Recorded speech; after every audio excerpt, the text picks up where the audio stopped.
I looked down, lost in thought for a moment.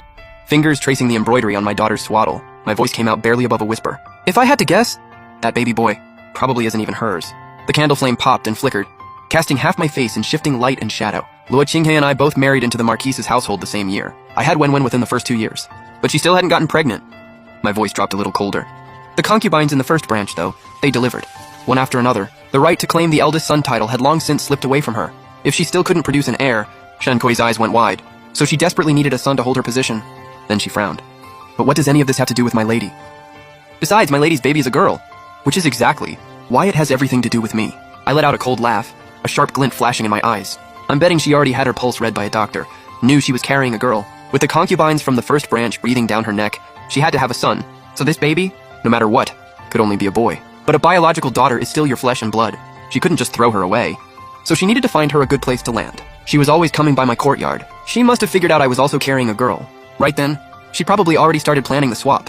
She wasn't even due for another month.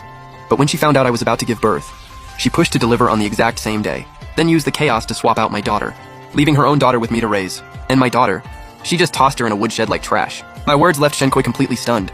She was always so warm and friendly to my lady on the surface. And behind closed doors she was plotting something this vicious? If my lady hadn't planned ahead, the young miss, wouldn't she have... I pulled my daughter closer. My fingertips trembled slightly. I thought of my daughter from my last life, the one who called me mother, and then with her own hands fed me the poisoned wine. They would never have treated her well. A wave of deep, bottomless hatred surged through me. My fingernails dug hard into my palm. Blood seeped between my fingers. I didn't even feel it. Right before I died in my last life, Luo Qinghe's cruel words were still ringing in my ears. That daughter of yours, she spent her whole life in my courtyard as the lowest of servants. Less than a dog. Later she started looking more and more like me, so I shipped her off to the lowest grade dye house. I heard by the time she went, there wasn't a single unbruised spot on her body. My lady in your hand! Shen Kui's voice yanked me back from the memory. I looked down. My palm had been pierced by my own nails. Blood had soaked into the embroidery at my cuff. Shen Kui scrambled to grab some medicinal powder and carefully bandaged the wound. You just gave birth. You can't be putting yourself through this. Whatever it is, like, deal with it after you've healed. I looked at the white bandage wrapped around my hand. Relax, I'll take care of myself. But look at you, you're so mad your face is all puffed up. I just can't let it go. Shen Kui wrung her handkerchief furiously. The first lady plays the saint every single day. My lady, you gave her everything good you had. And this is what she does. No good deed goes unpunished, huh? Silly girl. At least now you see her for what she really is. That's a good thing. I looked out the window at the gradually brightening sky, my eyes cold and sharp. We've got time. There's no rush. Shen Kui straightened up and declared confidently, My lady, don't you worry.